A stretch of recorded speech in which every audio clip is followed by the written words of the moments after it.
안녕하세요. 토요미스테리 디바제시카입니다.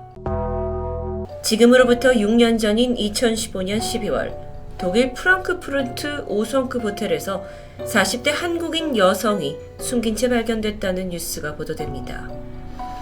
그런데 현장에서 발견된 그녀의 모습이 다소 기이했는데 양손은 결박된 듯 멍자국이 선명했고요. 온몸에 폭행 자국과 함께 얼굴은 수건으로 덮여 있었죠. 부검 결과 직접적인 사인은 흉부 압박으로 인한 질식사입니다. 당시 독일 경찰은 현장에서 가해자로 보이는 5명을 즉각 살인 혐의로 체포했는데 놀랍게도 이들 모두 한국인들이었습니다. 심지어 그중 한 명은 피해자의 아들이었고요.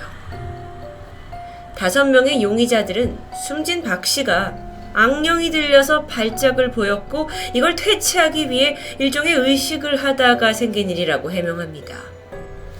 검찰 조사를 해보니 박 씨는 수시간 동안 침대에 묶여서 입에 수건을 묶인 채 복부와 가슴 쪽에 매질을 당한 것으로 조사되는데요. 게다가 이 사건을 좀 더 파헤치니까 직간접적으로 연루된 사람들이 무려 10명으로 밝혀집니다. 그런데 이 10명들의 관계가 또 신기해요. 이들 모두 부모와 자녀로 구성된 각각의 세 가족이었죠. 도대체 이들은 어떻게 알게 된 걸까요? 우선 몇 년 전 경기도 남양주에 있는 한 교회에서 이 세 가족이 알게 됩니다. 그러다 마음이 맞는 몇몇이 아이들의 교육도 생각을 했고 또 새 삶의 사업도 생각하면서 다 함께 독일로 이민을 결정하게 되는데요. 이들은 사건이 있기 6주 전에 여기에 도착했습니다. 새롭게 정착한 곳은 프랑크푸르트 슐츠바흐 소재의 한 저택인데 이 세 가족이 모두 모여서 단체 생활을 하게 되죠. 보고 계신 사진은 실제 그 저택입니다. 이웃들에 따르면 새로 한국인 대가족들이 이사 온 이래 밤마다 이 집 지하에서는 비명소리가 들렸다고 합니다. 게다가 좀 더 구체적으로 독일어로 이 집 안에 귀신이 있다 라는 외침도 들었다는 증언이 있었죠. 그렇다면 한국인 가족 외에 또 연루된 사람이 있다는 걸까요? 어쩌면 그들이 처음부터 독일에 오게 된 것과 연관이 있지 않을까요? 물론 추정일 뿐입니다. 어쨌든 이민 6주 만에 박 씨가 숨을 거두게 되면서 이들의 테마 행각은 세상에 드러나게 되죠. 여러분, 공식적으로 구마의식을 충발한다고 알려진 가톨릭 교회, 그리고 이 가족들이 믿고 있던 개신교, 이 두 쪽은 이 사건에 대해 굉장히 냉담했습니다. 가톨릭 교리에 따르면 구마는 특별히 교육을 받아서 선별이 된 성직자가 할 수 있습니다.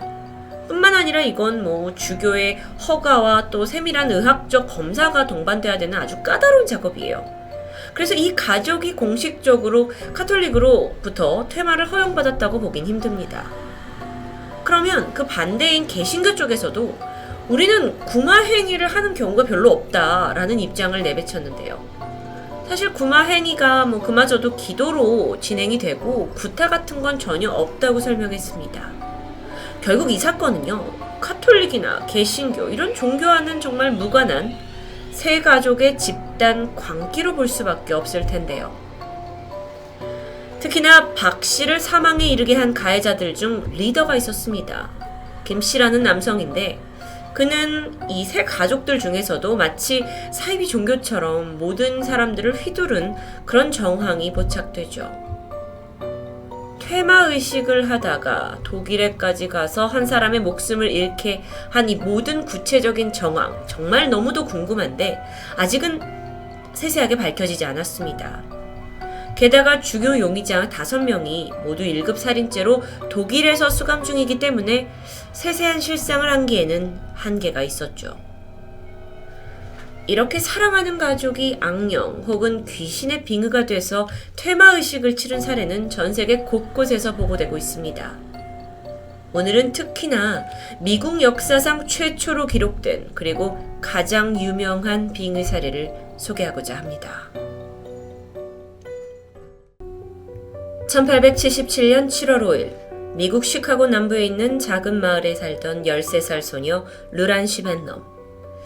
어느 날 모두가 깊이 잠든 새벽에 루란 씨의 비명이 울려 퍼집니다. 놀란 가족들은 황급히 아이의 방에 가보는데 내 방에 많은 사람들이 들어와서 자기 이름을 부르고 있다! 라고 말하는 거죠. 부모는 아이에게 악몽에 시달린 거라며 진정시켰습니다. 그런데 그로부터 일주일 후 루란 씨가 별안간 가슴 통증을 호소하면서 정신을 잃게 되는데요. 점점 사지가 뻣뻣해지더니 온몸이 차가워지고 마치 금방이라도 숨이 끊어질 것 같은 위급한 상황입니다. 그렇게 잠깐의 발작을 겪은 후에 정상으로 돌아온 루란 씨는 방금 일어난 일에 대해 전혀 기억하지 못했죠. 물론 이건 현대의학에서 말하는 뇌전증의 증상으로 볼 수도 있습니다. 그런데 그 발작의 진도가 점점 잦아지더니 뿐만 아니라 밤에 잠을 잘 때도 좀 기이한 잠꼬대를 하는 겁니다. 마치 루란 씨가 아닌 다른 사람의 목소리로 들리는 섬뜩한 잠꼬대. 그게 남자아이 목소리도 있었고 여자아이, 할아버지, 아저씨의 늙은 노파까지 다 섞여서 들렸습니다. 이걸 지켜보던 부모는 점점 두려웠기 시작했는데 정작 아이는 아무것도 기억하지 못해요. 결국 부모는 아이를 치료할 방법을 찾지 못하던 중 별 수 없이 자신들의 사연을 신문에 기고하게 됐고요. 이후 집으로 루란 씨를 치료해보겠다며 온 손님들과 의사들이 모여듭니다. 개중에 일부 의사들은 아이의 정신병을 진단하면서 이건 격리병동에 입원을 시켜야 된다라고 제안하기도 했죠. 그러던 어느 날 그녀의 부모가 새로운 손님들과 대화를 하던 중이었습니다. 2층 방에 있던 루란 씨가 갑자기 거실로 나오더니 한 중년 남성에게 안기는 겁니다. 그리고 그를 아빠라고 불렀는데요. 부모가 당황해서 아이를 말려보는데 이때 루란 씨가 하는 말. 아빠, 나 메리야. 그리고 이 말에 이 집에 처음으로 손님으로 찾아온 남성은 그대로 얼어붙고 말았습니다. 그의 이름은 아사로프. 메리는 그의 인생에 절대 잊을 수 없는 이름입니다. 바로 12년 전 사망한 아사로프의 딸이기 때문이에요. 그런데 이 메리는 살아있을 당시 루란 씨와 비슷한 행동을 보였습니다. 다른 사람의 목소리로 말을 하거나 자신을 죽은 사람이라고 말했던 적도 있죠. 그때 가족들은 딸에게 정신병이 생겼다고 생각을 해서 병원에 입원을 했고 아이는 혹독한 치료를 받던 중 사망했습니다. 아사로프가 루란 씨의 집을 찾아온 이유도 나와 굉장히 비슷한 이 사연을 듣고 이 부모한테 아이를 절대 정신병원에 보내지 말라고 말하려고 온 거였죠. 그런데 자신을 아빠라고 부르는 루란 씨. 아이는 그의 딸 메리의 생년월일과 사망 날짜, 그리고 어디에 살았는지, 좋아하던 음식이 뭔지, 그리고 죽는 날 그날의 정황까지도 술술 말하면서 모두를 경악해 했습니다. 그런데요. 그 당시 집안에는 아사로프뿐만 아니라 일리노이주의 의학 박사이자 심령학자인 윈체스터 스티븐슨 박사도 함께였습니다. 그는 모든 상황을 보고 루란 씨에게 메리의 영혼이 들어와 있다고 확신을 했고 그 영혼을 달래기 위한 방법을 제시하게 되는데 루란 씨 가족에게 잠시 아이를 이 아사로프 가족의 집으로 보내는 게 어떠냐라는 겁니다. 결국 부모는 박사의 제안을 받아들였고 아이는 아사로프, 그러니까 죽은 메리가 살던 집에서 가족들과 꼬박 3개월을 보내게 됩니다. 같이 밥도 먹고 생전에 메리가 가던 공원도 가면서 가족들은 정말 메리가 살아 돌아온 것처럼 느껴졌죠. 그리고 3개월이 끝난 그 시점, 루란 씨는 정말 행복했다면서 가족 모두와 일일이 작별 인사한 후 호련히 루란 씨의 몸에서 빠져나갔습니다. 그제서야 정신을 차린 루란 씨는 지난 3개월간의 일을 전혀 기억하지 못했죠. 그런데 예상치 못한 효과를 얻게 됩니다. 그 전에 고통스러워하던 발작과 잠꼬대를 더 이상 하지 않게 된 겁니다. 신체적으로 아주 건강하게 돌아왔어요. 뭔가 다른 영혼이 들어오는 증상도 보이지 않았죠. 지금 보시는 사진은 루란 씨가 성인이 된 모습인데요. 그녀와 부모는 메리의 영혼이 그녀를 치료해 준 것에 대해서 감사함을 느꼈고 후로도 메리의 가족들을 만나서 종종 시간을 보냈다고 합니다. 마치 영화에나 나올 법한 이 사건은 루란 씨가 살고 있던 그 마을의 이름을 따서 와세카 원더라는 책으로 출판돼서 세상에 알려졌습니다. 그리고 1879년 당시 현장에서 모든 것을 목격한 윈체스터 스티븐슨 박사에 의해서 공식적으로 학술지에 게재되죠. 그러면서 지금까지도 미국 역사상 최초로 기록된 빙의 사례로 전해지고 있습니다. 이 와세카 역사협회가 존재하는데 지금까지도 루란 씨와 메리의 집을 어떤 유산으로 보존을 하고 있고요. 또 관광지로 활용하고 있다고 합니다. 루란 씨의 묘지도 많은 방문객들의 발길이 이어지고 있고요. 빙의, 굉장히 무서운 단어로 생각이 됐지만 좀 해피 엔딩으로 끝나는 것 같았습니다. 하지만 이건 정말 보기 드문 사례죠. 전 세계에서 사실상 가장 유명한 빙의 사례는 결국 끔찍한 결말을 맞이하는데 이 스토리는 한 5, 6년 전쯤 이미 토미에서 소개한 적이 있지만 혹시 놓치신 분들을 위해 다시 한번 다뤄볼까 합니다. 1952년 9월 21일 사진 속의 소녀 아넬리제 미헬은 독일 바이에른주에 있는 작은 마을에서 4자매 중 한 명으로 태어납니다. 그녀의 아버지 요제프 그리고 어머니 안나는 독실한 카톨릭 신자였는데요. 딸들 역시 카톨릭 종교 안에서 살아나게 되죠. 미헬이 16살이 되던 1968년 갑자기 심한 경련을 겪었고 병원을 찾아가게 되는데 거기에서 측두엽 간질성 정신병이란 진단을 받습니다. 이 증상이 도저히 멈추질 않자 아이는 항정신성 약물 치료까지 병행하게 되는데 이것 또한 별다른 차도를 보이지 않았어요. 이어서 아이는 심각한 환각과 우울증까지 동반이 됐고 하루하루 고통 속에 살게 됩니다. 그러던 1970년 6월 미헬은 이제 하루에도 몇 번씩 발작을 일으켰고요. 그와 동시에 소위 악마 얼굴 같은 형상을 목격하고 환청에 시달렸어요. 여기에 추가로 자살 충동까지 더해지면서 그녀는 시시때때로 자해를 시도하고 있었는데요. 이런 상황에서 그녀의 가족들은 딸의 치유를 위해 간절히 기도를 이어나갔죠. 그런데요, 아이는 성당과 성물 그리고 이 성수에 극심한 거부 반응을 보이기 시작합니다. 아예 성당 안에 한 발자국도 들어가지 못했고요. 가톨릭 성인들의 사진조차 제대로 쳐다보지 않는 듯 했죠. 그러면서 동시에 환청이 더 심해지는 듯 했는데요. 하루는 막 귀를 막으면서 엄마한테 울기 시작합니다. 제발 이 말 좀 안 들리게 해달라고. 귓가에서 누군가 속삭이는 거예요. 너는 저주받았다. 너는 지옥에서 썩게 될 거다. 미헬의 상황은 날이 갈수록 악화되고 있었습니다. 가족들에게 정말 입에 담지 못할 천한 욕설을 퍼부었고요. 폭행도 서슴지 않았죠. 게다가 음식을 먹지 않으니까 몸은 점점 바짝 말라갑니다. 침대에서 잠을 자다가 자꾸 바닥으로 떨어졌는데 사실 이건 대표적인 빙의 현상 중 하나라고 합니다. 이 외에도 자신의 대소변을 먹기도 하고 거실에서 그대로 응가를 하기도 하고 아주 이건 누가 보기에도 위태로운 상황이었는데요. 결국 가족들의 간절한 요청 끝에 인근 마을 가톨릭 신부가 집을 방문하게 되죠. 미헬을 살펴본 그는 이건 분명 빙의 증상이라고 판단을 했고 교구장에게 정식으로 구마의식을 허락해달라고 요청합니다.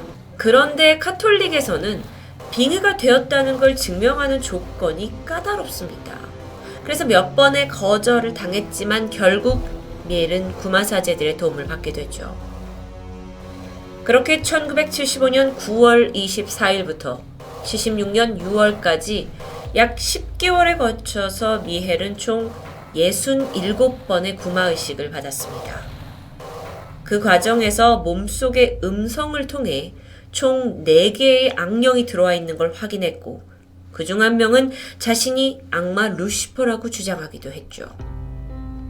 하지만 이 구마의식이 행해질수록 미헬 또한 육체적, 정신적으로 약해지고 있었습니다. 결국 1976년 6월 30일 67번째 구마의식을 받은 미헬이 무섭다 라는 말을 마지막으로 남겼고 다음 날인 7월 1일 세상을 떠나고 말았죠. 그녀 나이 고작 23살이었습니다. 부검을 통해서 밝혀진 직접적인 사인은 영양실조와 탈수. 그렇죠. 의학적으로 봤을 땐 그럴 텐데요. 그래서 1976년 이 독일 바이에른주는 딸을 영양실조로 죽게 했어? 미헬의 부모와 또 이 구마의식을 한 에른스트 알트 신부 또 아르놀트 렌츠 신부를 과실치사 혐의로 고소합니다. 이 소송이 2년 동안 계속되었는데요. 어쩌면 구마라는 건 아직 믿기 힘든 미스테리한 영역이지만 소송이라는 건 현실적이기 때문에 이 사건이 더 전 세계적으로 알려진 계기가 되기도 했습니다. 2년 동안 진행된 소송, 여기에서 가톨릭 신부 측의 변호사는 이 미헬의 구마 의식이 담긴 테이프를 증거자료로 제출하기도 했죠. 정말 법정에서 악마의 존재가 있다는 걸 증명해야 했기 때문입니다. 뿐만 아니라 미헬의 이 자매들 또한 그러니까 부모가 일부러 언니한테 밥을 안 준 게 아니다.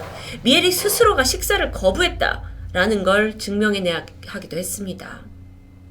그런데 법의학자들은 아니 딸이 밥을 안 먹더라도 부모가 강제로라도 음식을 먹여야 하는 게 도리 아니냐라면서 끝까지 부모의 과실치사를 주장했는데요. 결론적으로 부모는 딸이 사망할 때까지 방치한 거다라는 걸로 기소되었고 구마의식을 했던 두 신부 역시 기소됩니다. 재판 결과 4명에게는 각각 징역 6개월에 집행유예 3년형이 내려졌죠. 이건 독일은 물론 전 세계적으로 뜨거운 관심을 받았던 아넬리제 미헬 엑소시즘 사건입니다.